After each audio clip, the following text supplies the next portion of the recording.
Allah men, ya fokus malam.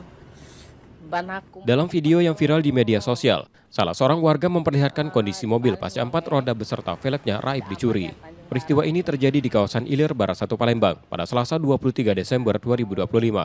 ART pemilik mobil menerangkan, majikannya mendapati kondisi mobil tanpa ban dan velg pada pagi hari di halaman rumah. Diduga pelaku pencurian beraksi pada dini hari, karena salah satu penghuni rumah sempat mendengar suara pukul namun tak sempat keluar. Pelaku juga memasang tali di sela kunci pintu, agar penghuni rumah tidak keluar. Pencurian ini baru kali pertama selama beberapa tahun terakhir. Mobil selalu diparkirkan di tempat yang sama. Jam 12 malaman. Oh, semalam? Iya, semalam, tadi malam. Oh, ada berapa ban yang diambil? 4. Ketahuannya gimana yuk? Ya pas pagi-pagi.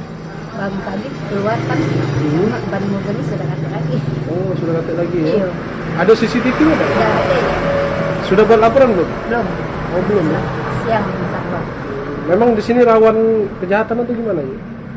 Selama ini tidak juga sih bagi. Pemilik mobil sudah melaporkan kejadian ini ke polisi dan berharap pelaku dapat segera tertangkap. Reski Oktora, Muklas De Francial, Kompas TV, Palembang, Sumatera Selatan.